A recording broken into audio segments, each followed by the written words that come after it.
Hello and welcome to the Tuesday edition of the Total Soccer Show. I am Daryl Grove, and that man you hear laughing has just been asked to clear out his locker. Ooh. It's Taylor Rockwell. Hello, that's not good. Especially since we don't have lockers, we have hooks on the door.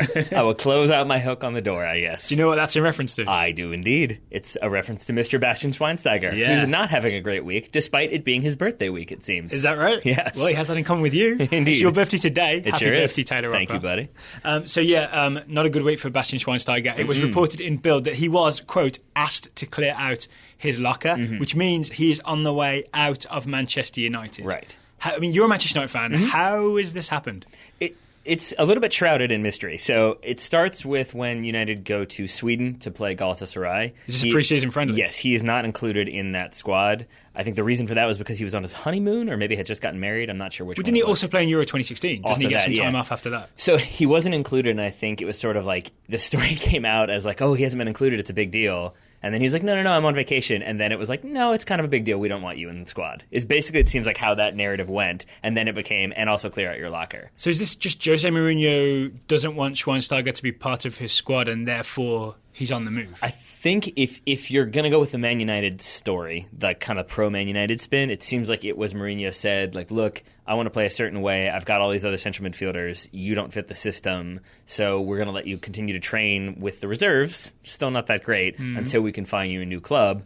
And I think it seems like Schweinsteiger's response was maybe like, no, I'm not moving. So that's the pro-Man United side. Why is he not moving, and is it because he's on a massive salary? Yes, I think it's been reported that he's on like £14 million a season, Bastian Schweinsteiger is. No one else is going to meet per that. season, right?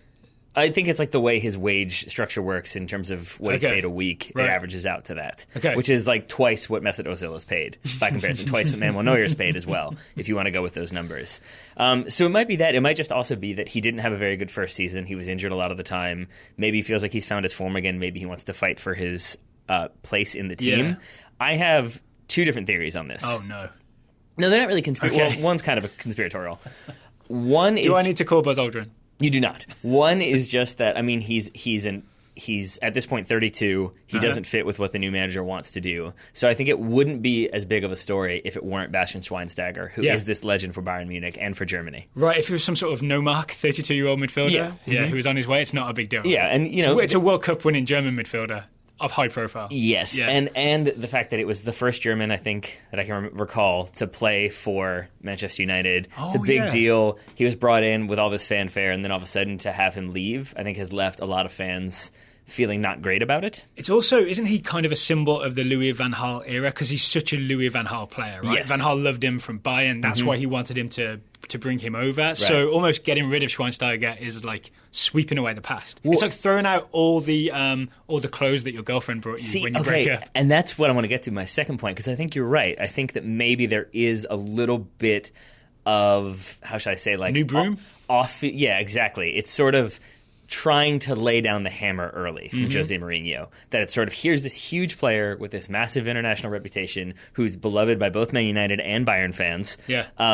And he doesn't fit with what I want to do, so he's out. And that's all there is to it. And I have a feeling that conversation went somewhat polite from Mourinho, somewhat polite from Schweinsteiger, and then immediately devolved into hostility. Is there also a possibility that the newspaper this was reported in, Bild, it's a German tabloid, has sort of made this sound a lot worse than it is by using, I don't know if they used the headline or the phrase, he was asked to clean out his locker. That was the headline. Yep. That was the headline. And it's the thing I said to you at the top of the show, because that's what we know about this. Yeah. But I feel like it's some very clever, sensationalist headline writing, because it's such a great physical image, right? It's almost like you imagine all the investment bankers who were let go after the financial meltdown in 2008 with their cardboard boxes in Manhattan. Do you know what I mean? Yeah. It gives you an image of Schweinsteiger where it may even just be a turn of phrase. They may have never said clean out your locker. It's just that Bild sort of used that turn of phrase, put it as the headline, and now you've got this much more clicky or paying €1 or whatever it is for a copy of Bild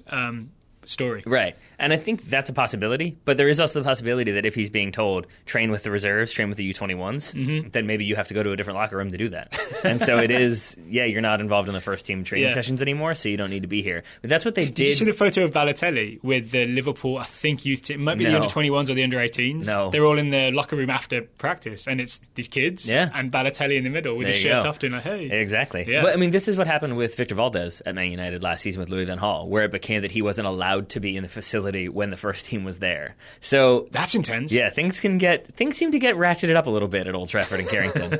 And so I really don't know who's right and who's wrong in this, and I think it probably doesn't really matter. It's a case of a high-paid veteran player who will probably continue to be a high-paid veteran player, but it seems elsewhere. Do a job for someone somewhere, right? So the two that he's most strongly linked with are PSG, because I think anybody who commands a high salary gets linked with PSG. It's no big deal. And Bayern.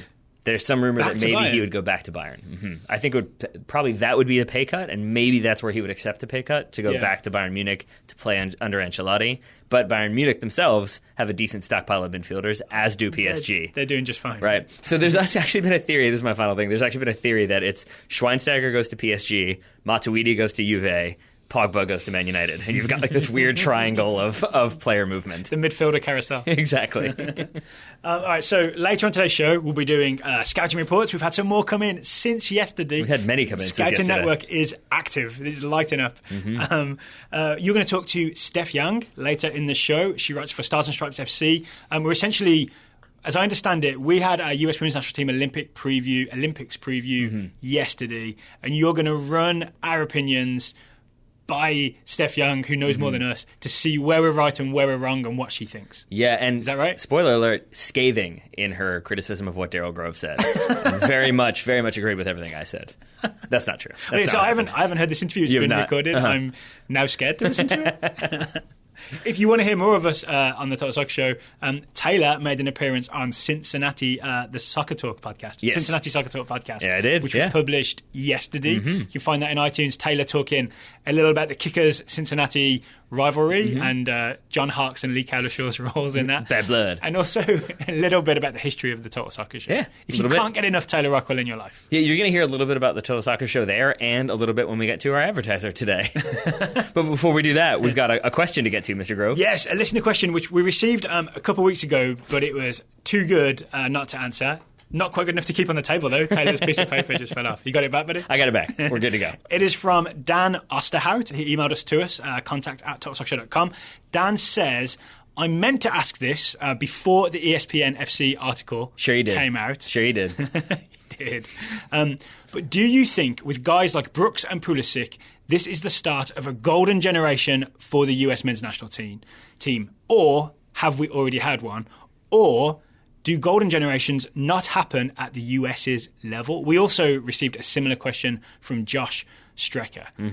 First things first, the article that Dan is referring to, I assume, is the Noah Davis article on ESPN FC titled US Golden Generation with Donovan Dempsey has already passed. Right. We both read this. The essential argument in there is don't think about future golden generations. It already happened. It was the Donovan, Dempsey, Beckerman generation, and we've already lived through it. Yeah, and there are many reasons he cites for this, ranging from like the time period that they were all born, that it kind of fits within this 18-month period, to what they've accomplished both as individuals and as a team, and that basically generations of players thereafter have not accomplished that same level. Yep. So he makes the argument then that means that was the golden generation. And there's much more to it than that. Oh, yeah, I would definitely recommend going and reading it to get the full context. Full disclosure, we are friendly with Noah Davis. I've appeared on the American Soccer Now podcast with him several times. We've got a lot of respect for him as a writer.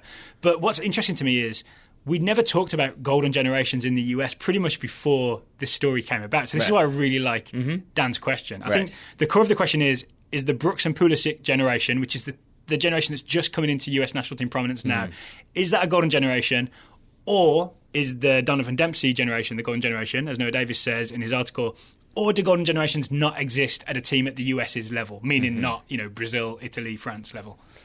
Honestly, my answer to that is that I don't think golden generations exist, period. I think that's... Okay, it's a bit of a misleading term. So We're going to have to get over that later on, but let's interrogate that for a second. Okay. Why do golden generations not exist? Because, okay, for example, the Noah Davis article, he says that you have these like 5 or 6 players that are born within an 18-month period, right? Yeah. And that means that like they're all from this same basic time period that they've come up, not necessarily together, because like Jermaine Jones is one of those. He played in Germany. Yeah.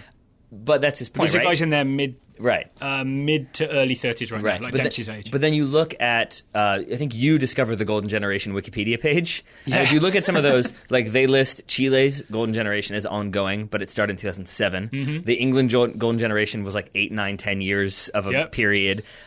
Same thing with a lot of these other ones. And so Portugal's was 94 to 2006. Right. And so it's sort of like, I get the idea there of basically it's this period in which you have a lot of very, very talented players all kind of coming together at the right moment. Yep. But that said, like that doesn't necessarily mean you're going to win anything. England's golden generation didn't win anything.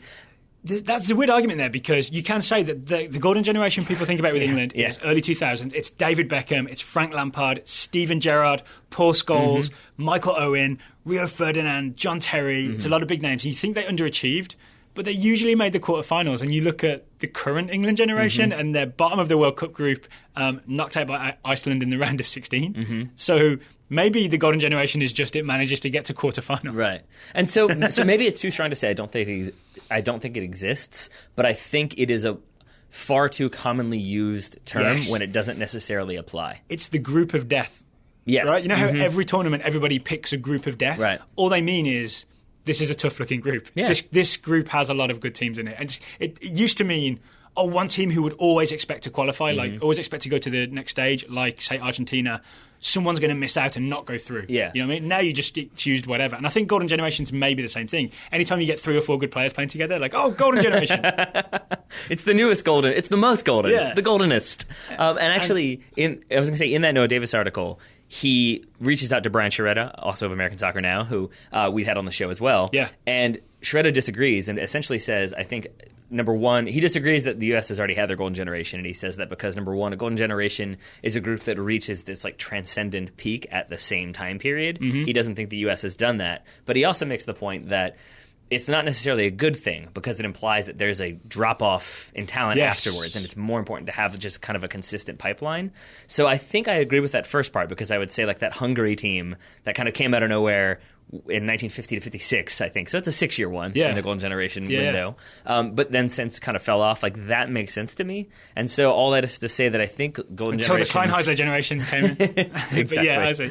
I think all that is to say that maybe like Golden Generations, if and when they do exist, and I think they exist far less frequently than people think, they exist after they've happened. Like it's tough to say this is their golden generation, and then when they fail, like Belgium, for example, I think we've had 2 different tournaments of it being Belgium's golden generation, and then when they haven't succeeded, it's like, well, why hasn't the golden generation succeeded? But it's just like we need to live in the whole span of the universe from beginning to end and know everything that's going to happen, like from start to finish, before we deem what's a golden generation. The Jurassic period was the golden generation of the dinosaurs. Well, dinosaurs. Everyone knows that. For dinosaurs, it was. That's what I'm saying. They're not doing so well right now. Right. Really struggling right now. Really don't seem like they have a lot in the pipeline. Dinosaurs. Sharks, consistent golden generation. They're still around. I was thinking maybe of Portugal as an example. When we talk about the golden generation, it's in some ways when the most famous players cross over, when you've got Figo playing alongside Ronaldo and some other players. So that's why roundabout early 2000s, 2004-ish was said to be Portugal's golden generation, or at least within that time frame, right? But they didn't win anything. They lost in Euro 2004 final, 2006 World Cup semi-finals, I believe. Yeah. But when you think now, 10 years later, only Ronaldo remains from the golden generation, and guys like Renato Sanchez wasn't talked about that way. I don't think Ronaldo was even included in that golden generation. I looked at the list of players, and it's like 15 players. Figo's in there. I forget who else.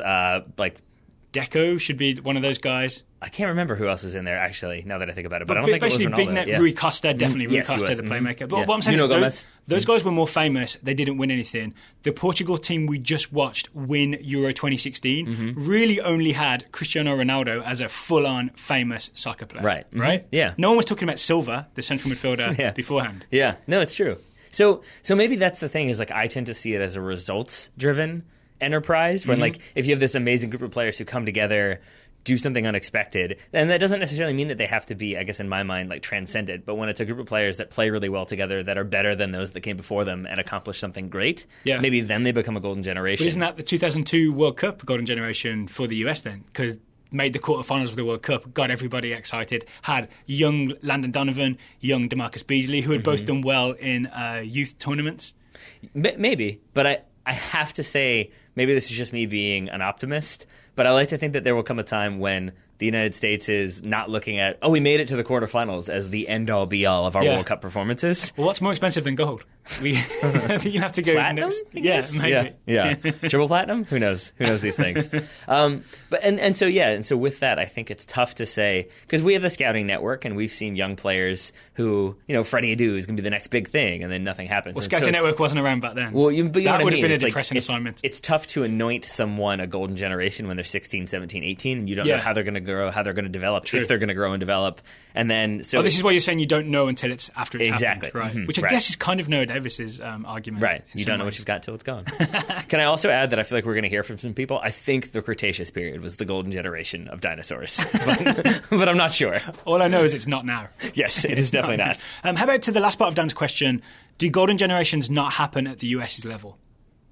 I have an answer. Okay. It's that, yes, it can happen at any level, right? It's any generation that's maybe, like you said, much, much better than what's gone before. Yeah, I think so. I think, I guess, and that's what makes it so difficult, because if you want to go with, like, it's a truly transcendent group of players that, like, the likes of which will never be seen again for that national team, that's one level. But I think that that's too closed, and it's too kind of, like, it makes it too difficult to look and evaluate talent currently. So I think you could say it's more so about that group coming together. Like, you could maybe make the argument that, like, Iceland's team that played in the Euros this summer, maybe that is their golden generation, because it's all these guys who kind of came through the new system together, developed independently of each other, but together, and put in a team performance. Do you know what I've realised that I don't like about this phrase is the generation phrase.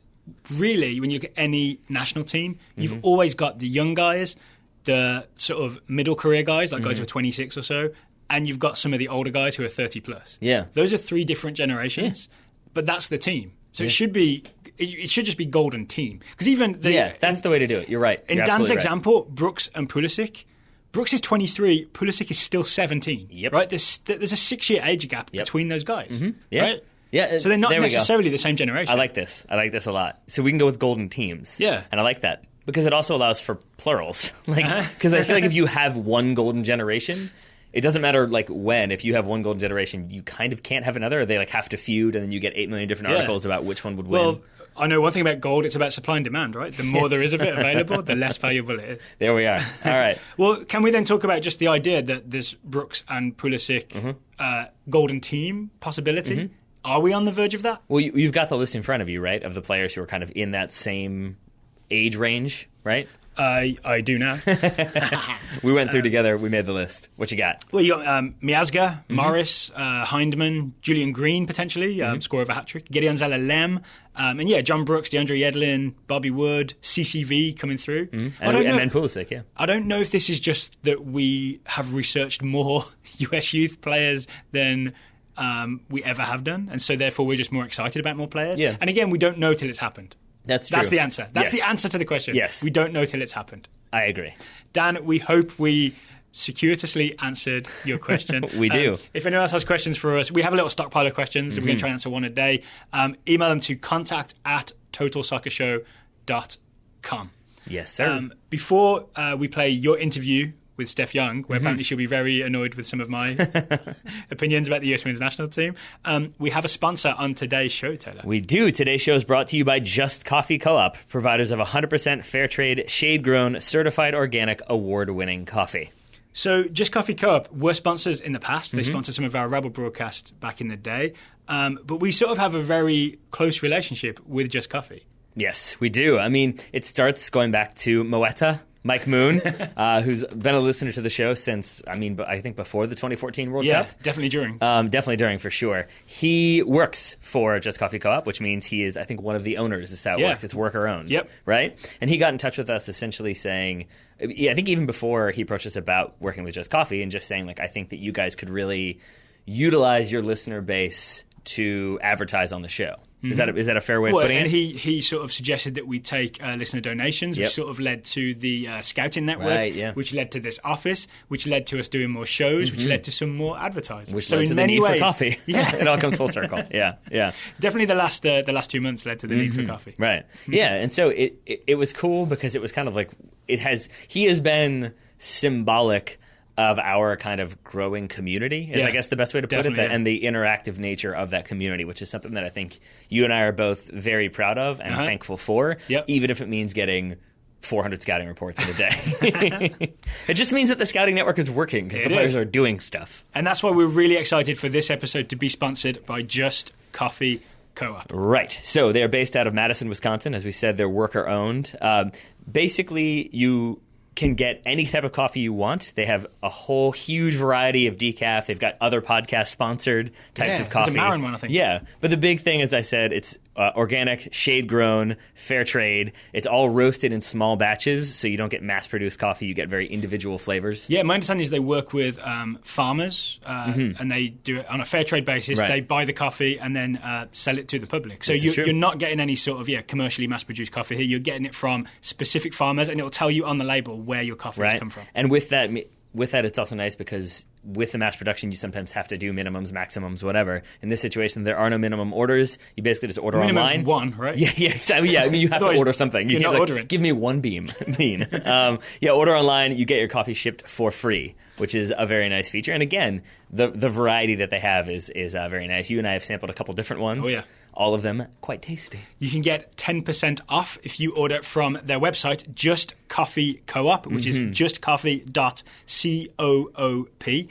Use the promo code SOCCER, all caps, to get 10% off of all orders. Also worth noting before we move on that they prioritized sponsoring a show where we were talking about the women's national team. Yeah. This has been kind of the first big opportunity to talk about the U.S. women's national team ahead of the start of the Olympics, which is why we're now talking about Just Coffee. And we are, and we're about to talk U.S. women's national team. We are. With Steph Yang from starsandstripesfc.com. So here is Taylor's interview with Steph Yang.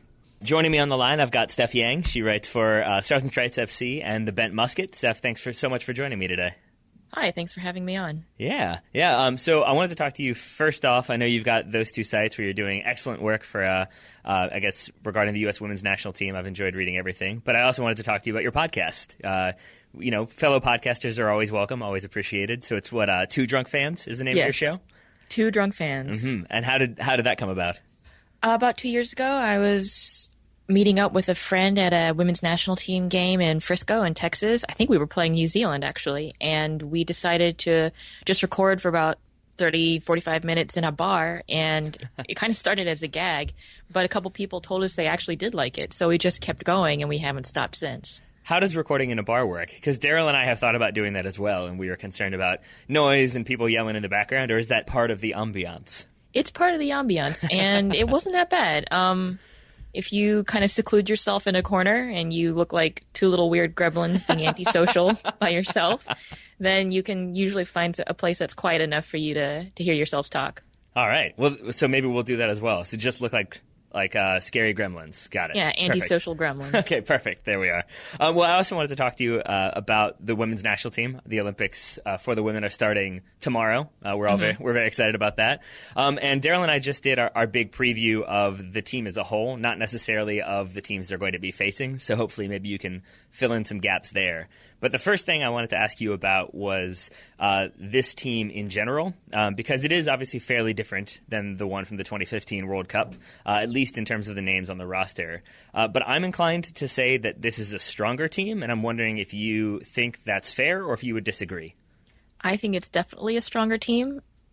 You can't super one-to-one compare because it's different roster sizes, but I think if you took this roster to a World Cup and, added a couple more names on, you would definitely be, if not an odds-on favorite to win, you would have been more of a favorite to win than I think the roster was going into the 2015 World Cup.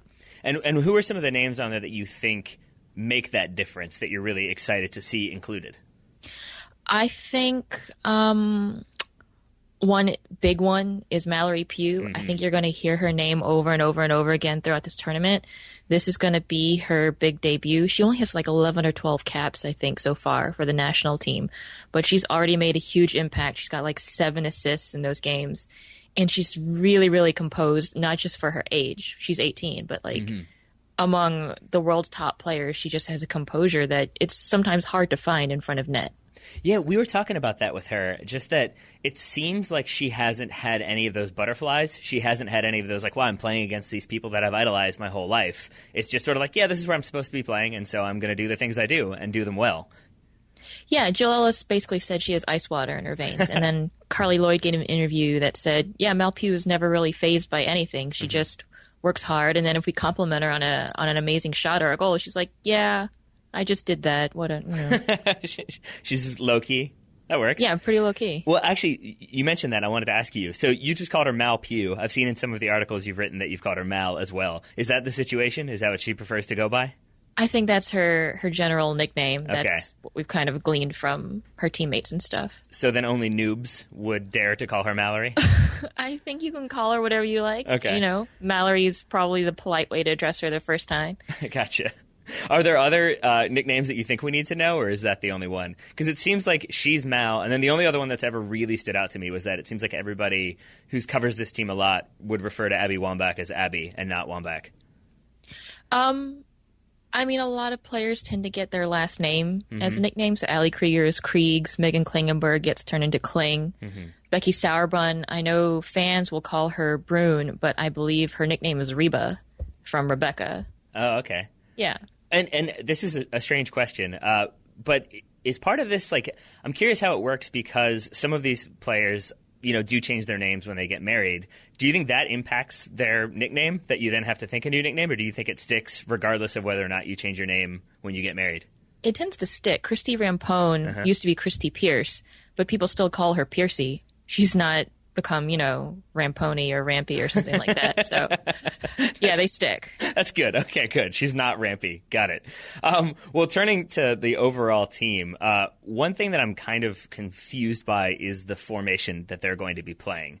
Because it seems like they go with a 4-4-2 at times, but then it's also been reported as a 4-2-3-1 or a 4-3-3.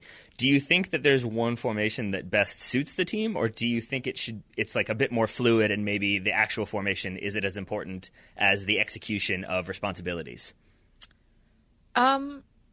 Formation seems to be important to Jill Ellis, who likes to talk in terms of numbers a lot. You know, just her formation, or I have a 10, I have a 6, I have an 8 in terms of position. It's just a good shorthand, I guess, for her for positional responsibilities. I think the team has certainly been more of a 4-3-3. The 4-4-2 might be a thing of the past with them. It was more geared towards having Abby Wambach and Alex Morgan as your forwards. And now that Wambach is gone and you have a much more fluid attacking group with Alex Morgan, Mal Pugh, Crystal Dunn, Kristen Press, Tobin Heath is in there. You can play more of a 4-3-3. Sometimes I think they actually shift into like a 4-2-4 because they can afford to have a lot of players pressing up to contribute to that attack. Their fullbacks will get forward as well. So it's a very high attacking formation, and I think that definitely relies on individuals knowing their roles and executing them really, really well, especially those fullbacks, Klingenberg and O'Hara, because if they get caught out, either one on either side, or God forbid they're both up at the same time, that's a huge gap for other teams to counterattack into, and for Julie Johnson and Becky Sauerbrunn to have to defend against. Yeah, I think Daryl, in his research, uncovered a quote from Jill Ellis that was sort of like, yeah, we're not so worried if Megan Klingenberg gets caught out because Becky can handle it, implying that Becky Sauerbrunn can handle the entire left side of the field. That seems like a bit much, but maybe Sauerbrunn is capable of doing that. They both seem like very capable center backs, Sauerbrunn and Julie Johnston. They are. Becky Sauerbrunn is not at the same incandescent level she was in 2015. Really? But that's not to say she's still not one of the best center backs in the world. It's just in 2015 she was on a completely inhuman level, and that's not sustainable. And I think she, found some kind of nirvana or something there in that tournament that it might come back again during the Olympics. Canadian nirvana? Maybe something about being in the wild north, fresh air. I like that. So I wanted to go back to the formation for a second because I think maybe where the 4-4-2 sticks in my mind is in that last friendly against Costa Rica. It seemed like it was Alex Morgan and Carly Lloyd almost as out-and-out strikers. Carly Lloyd sometimes ahead of Alex Morgan. Do you think that was maybe just against Costa Rica? They're trying to put them under more pressure, and that requires Carly Lloyd to be forward? Is that maybe that there were some player absences, and so they were trying a few different things, or was that just kind of a weird outlier situation? I don't think you'll see that as a consistent thing in the Olympics. Carly Lloyd certainly is better when she's released to go forward more. She's not really what I would call a pure 10. She's better when she's just that center attacking mid who can kind of almost serve as a recessed forward behind your 9. So I think that part of that might have been kind of getting Allie Long into the groove behind her as a sort of defensive or box-to-box mid, and then getting Carly Lloyd into her groove because that was her first full 90 in the last friendly. Right, yeah. Yeah, after coming back from an MCL injury. So just letting her run on the field and have a good time. It'll also vary by team. Some teams they'll definitely be like, Carly, go have fun. Just do whatever you want to do. And there'll be some teams that are like, we need you to provide more of a shield in front of that back line. Mm-hmm. She seems like she's more than capable of doing any of those roles, though. So I have confidence in Carly Lloyd. Carly Lloyd's a big game player, so she's going to do something wild this tournament. We all just need to wait and see what it is. Well, you mentioned her injury. I wanted to talk about one more injured player in the form of Megan Rapinoe, because I think one of the things that made me instantly be like, oh, you know what you're talking about, and with you, I mean you, is when you were breaking down why Megan Rapinoe was included on the roster. Have there been any changes since then, or do you still think it's sort of we'll see how fit she is and maybe drop her if the situation warrants? Well, the reporters in Brazil today said that Megan Rapinoe just had her first full training today, which I feel like the team has said before Megan Rapinoe had her first full training today. So it's kind of like, what do you consider a first full training? Yeah. But I think to me that might mean she was ready to go full contact for an extended length of time. I see. Rapinoe herself has said that she's probably not going to be ready for beginning a group. I think best case scenario, she gets limited minutes in France, against France in the second game. That's best case scenario, and she'll get maybe 60 minutes to 90 minutes total over group, and then they'll really want to use her in knockout, assuming they get to knockout, which they should. But is there I'm assuming there is, but is there a concern there that here's this player who's included on this 18-player roster, who's one of your bigger players, but has just started doing contact training? I feel like that's not necessarily where you want to be heading into a major tournament. No, it's absolutely a concern, especially when you consider the purpose for which they're bringing Pino to the roster, which is they want her to provide width on the left. They're like a creative left midfielder who can kind of move up into the attack and create around that spot in the field. And that's something that Tobin Heath can do and Mal Pugh can do. And in the meantime, if you needed width and you needed a midfielder who can go for 90 minutes, Heather O'Reilly exists. She just hasn't gotten any time lately. I don't know why Jill Ellis suddenly stopped rating her. I think the popular theory is Heather O'Reilly can do just about one or two things, but she does them insanely well, which has been a trait of players on this team in the past, like Abby Wambach. Abby Wambach could do, a couple of things, but she did them so well and so much better than anybody else in the world. It was like, fine. She doesn't need to be like a Swiss Army knife. She just needs to sit there in the box and score goals for the United States. Yeah. So looking at the rest of the team then, we talked about Carly Lloyd as that kind of deployed forward midfielder. In the center midfield, it seems like Jill Ellis is going to have to choose between two of Morgan Bryan, Allie Long, and Lindsey Horan. Which two would you most like to see paired in that midfield? I kind of want to see Bryan and Horan together. I think Allie Long is another one who's better when she's allowed to attack and doesn't get kind of held back to be the screen in front of the back four. I think Morgan Bryan's much better at that job, and I would love to see her back on the field, but I'm not sure about her hamstring status. So I think regardless of my preference, we will see Horan and Long together. Yeah. Gotcha. Well, so is that a reason for fans to be concerned? Because Daryl and I were both very optimistic about the team's chances. I went so far as to say that I think they might like kind of more or less walk this tournament. Like I think I'm very hyped on them. So I'm wondering if there are reasons to be concerned for U.S. fans. I think in group, people can hold their breath a little bit when they face France because it's sports. You just don't know what's going to happen. I mean, France themselves got stunned in the 2015 World Cup by Colombia, right? A team that the United States just walked over 7-0. Admittedly, they're without some named players. It's a year later, but so anything can happen. I think the United States should handle Group G. They should, if they perform to their not even to their maximum capabilities, but if they just do a good job, they should handle Group G pretty well. And then, I'm not really sure. Some of the other groups are a little more balanced, but I think if they handle Group G, that's pretty much not 100%, but almost a guarantee that they're going to get to semifinals at least. So the first team they're going to be meeting in Group G is New Zealand. I know you've done a little bit of analysis of New Zealand, certainly more than Daryl and I have. So I'm wondering what your expectations are for that game, who the U.S. should look out for, who they should maybe be looking to exploit. The New Zealand team has a lot of really good seasoned players. They might seem relatively young compared to the U.S. roster, but much like their counterpart Australia, they did this thing where they invested in young players very early. And so now it's paying off where they have a bunch of people who are in their mid-20s who have already seen, 50 caps, 70 caps, some of them 100 caps for the national team. So they're super experienced. They can definitely hold the United States to close results. They've played the U.S. to 1-0 results before. I think what the United States needs to worry about with them is controlling quick counters. They can hit a good long ball over the top. They've got a lot of pacey attackers who can jump on that.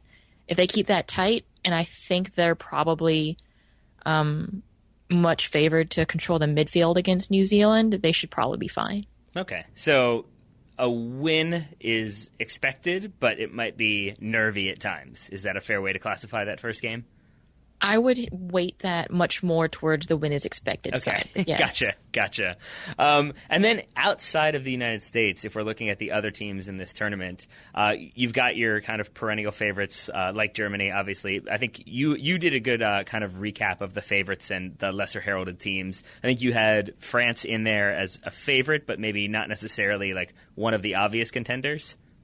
I would say favorites are USA, Germany, France, but yeah, France is not as much of a favorite as Germany right now. And are there other like lesser known teams, at least from maybe kind of a more neutral standpoint? Or like Daryl and I, we followed every game of the 2015 World Cup. We were very in on it. We've been following some of the friendlies, but I would say we're definitely not like how shall I say, scholars when it comes to global women's soccer. So I'm wondering if there are other teams that you think people might not have picked up on that could make a run in this tournament.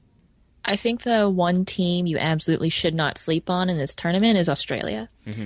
Like I mentioned before, they invested in youth very early. So they had kids starting with a team who were 15, 16, who are now in their early 20s. They're not even in their prime yet, and they're all seasoned veterans who are developing really well from a technical and tactical standpoint. And they had a pretty good run in the World Cup. They beat Brazil, so we'll see if they can pull that off again this year, because I think Brazil, who had an 18-month training camp before this, even before the World Cup, I think their federation looked at the Olympics and said, okay, we're the hosts. We need to finally get behind the women's team, at least for this tournament, because it's such a bad look if they do badly in their own home tournament. Yeah. I'm sorry, how long did you say they've been training? 18 months on and off. I don't think they've been in there permanently. Okay. Obviously, they had a break for the World Cup. Yeah. And a couple of players might have gone back to clubs like Marta, but that was the news, that the federation was springing for an 18-month home residency camp. So why is it then when you talk about the favorites for this tournament? Because, most people would expect Brazil. They know Marta. They would expect Brazil to be up there, to be contenders. It sounds like maybe you're not quite so certain of that. I think it's because Brazil at times has seemed like a collection of really talented individuals who don't get together enough to play as a team. Yeah, that sounds about right. Yeah, and that's not their fault. It's their federation's fault. And if the Brazilian Federation ever truly threw their support behind their women's team, I think that team would be terrifying. So that seems to be a common theme because obviously there's, forgive me, I forget the woman's name for Colombia, who's been left out of the squad because she went against the FA and she had to be punished, right? Or she had to be taught a lesson. Is that a kind of consistent thing that around the world federations maybe don't prioritize women's soccer or don't put the emphasis they should on women's soccer? Yeah, it can. I think it's getting better in certain countries, and generally that tends to correlate with, does that country have a strong women's top tier league? Yeah. So that means Germany, France, United States, Sweden, England, possibly Japan, and maybe Australia. Australia is kind of a semi-pro league right now. So yeah, I think it is a problem. All you have to do is really look at, Brazil doesn't get support. China's program is in a huge rebuilding phase. Zimbabwe's their federation overall is a mess right now. Yeah, sorry, go ahead. No, I was just going to say, I don't think New Zealand gets quite as much support as they should. Even Australia's women are doing this, I feel like, partially in spite of their federation, not because of. Well, I was going to say, I like that I asked that question from this perspective of, like, the U.S. Federation has backed the women's team, as though it's not the case that, like, Megan Rapinoe tore her ACL because of bad training conditions. They didn't play that game in Hawaii because of terrible fields. There's, like, a potential lawsuit. Yeah, it seems like maybe it's just a global trend of federations not being maybe as supportive as they should be. But maybe that will change if the U.S. performs well and if other countries come to play and it's a sparkling tournament. Maybe that will turn some eyes towards it as well. Oh, it absolutely will. If you look at the 2011 World Cup in Germany and how well that went off and the excitement in the country, I think even before that, Germans were very up on all soccer and including their women's team, I think.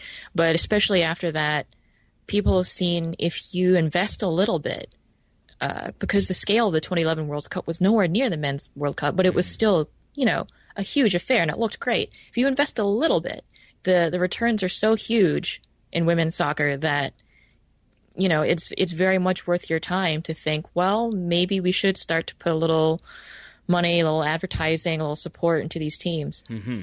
Well, I think if you have the U.S. women do what I hope they do and win this one, then you've got, Olympic, World Cup, and Olympic again, gold. That's not too bad. Yes. That's probably a good way to get some attention. Yeah, the U.S. will have won a consecutive World Cup and Olympics for the first time in the history of any women's team. All right. Well, if they do that, I'm sure you will be there to catalog all of the events. So what is your schedule for this tournament? Are you going to be recapping and previewing all the games? Are you guys going to be talking about it on the podcast as well? Yep, I'll be recapping, watching every game. Hopefully we'll get a couple of podcasts in, and maybe somewhere in there I'll sleep. Yeah, we're familiar with that from this summer. We didn't get too much sleep during those two big tournaments. We're excited that this is just one tournament happening. I know, that was wild. Copa and Euro at the same time was not... not conducive to being well-rested. No, certainly not. So if our listeners do want to keep up to date with all of your work, how can they do so? Should they follow you on Twitter? Should they just check your website? I'm at Thrace on Twitter, and I write for Stars and Stripes FC and the Bent Musket, and I have the podcast, Two Drunk Fans. So across all of those, hopefully, we'll have some good Olympic coverage. Excellent. Well, Steph, thank you very much for taking the time. I really appreciate it. And again, thank you for all the work you're doing. It's very informative. It's well-researched. I really appreciate that you didn't do any of the kind of standard, they'll be looking to score goals and looking to win. It seems like it's all well-researched with thought-out opinion, and I appreciated that. Yeah, thank you. Thank you for having me on. Yeah, of course. Well, have a great day, and we'll talk to you soon. All right, thank you. Thank you. So thanks again to Steph Young for talking to Taylor. I mean, I do it every day, but I think other people should do it sometimes as well. The US Women's National like a sympathy case? The US Women's National Team against New Zealand in the Olympics opener is Wednesday night, 6 o'clock Eastern kickoff, and you can find it on the NBC Sports Network. We will be watching, we will hopefully be cheering, and we will be back on Thursday morning with our review of the US versus New Zealand. Is plan. Yes, but we are not done today, Mr. Grove. We've got one more category to cover. Scouting reports. The Total Soccer Show Scouting Network is alive, and we are getting scouting reports coming in. These are all the best young players in the world. Our scouts are out there with their eyes on them, and sending us the reports. Who's up first today, Taylor? They are. Up first is Kelly Malloy. She's scouting Brian, not Cranston, Cristante. That was her designation.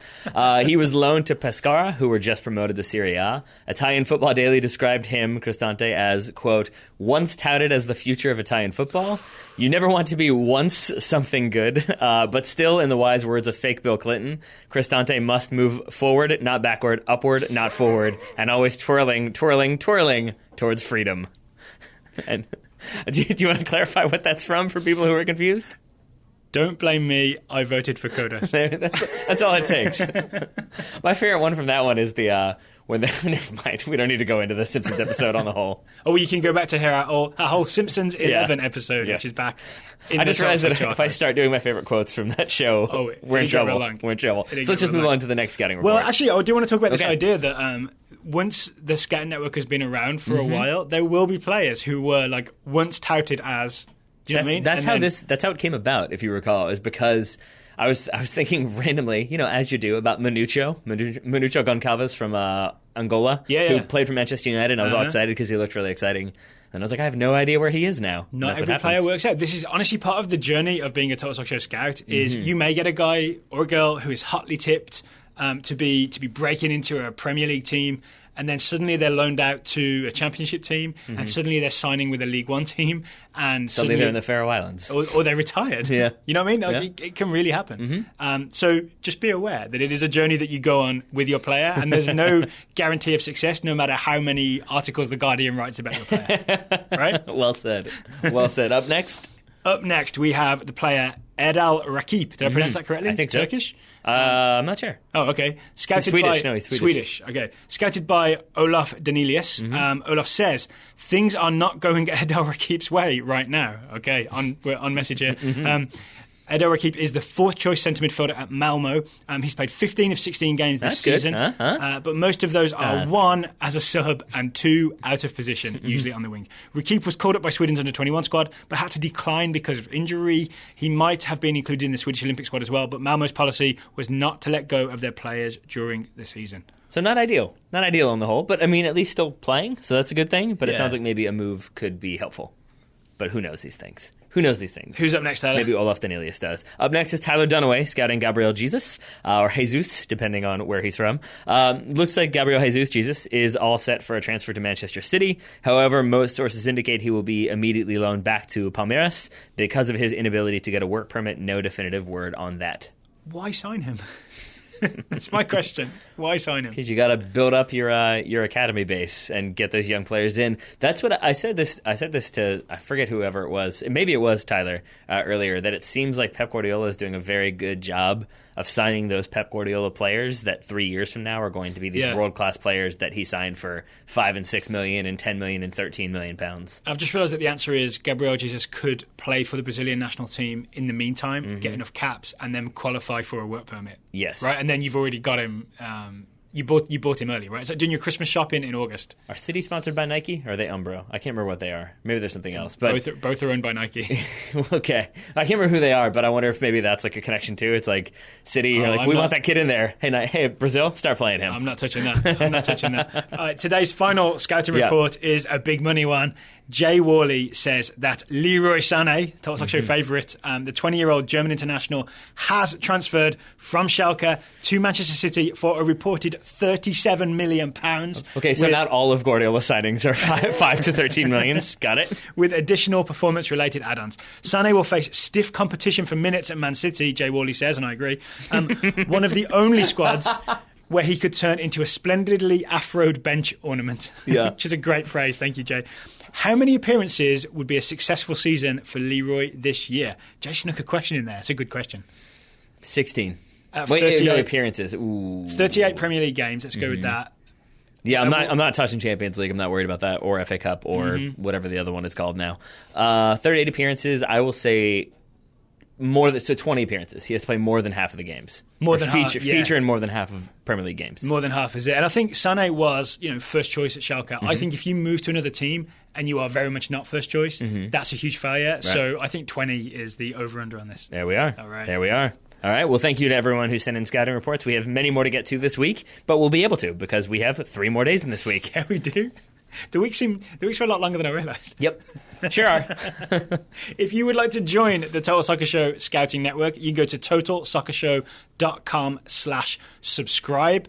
You make a monthly contribution to TSS. In return, we assign you a player to keep an eye on.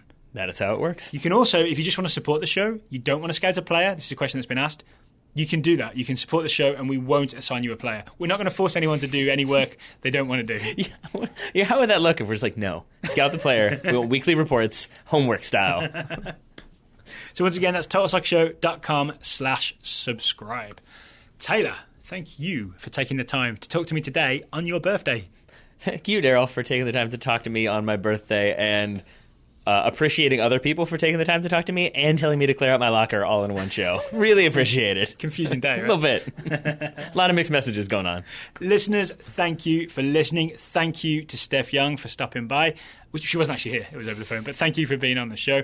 And once again, the US versus New Zealand is Wednesday night, 6 p.m. Something to look forward to. Thank you very much. Goodbye from us, and we'll talk to you tomorrow.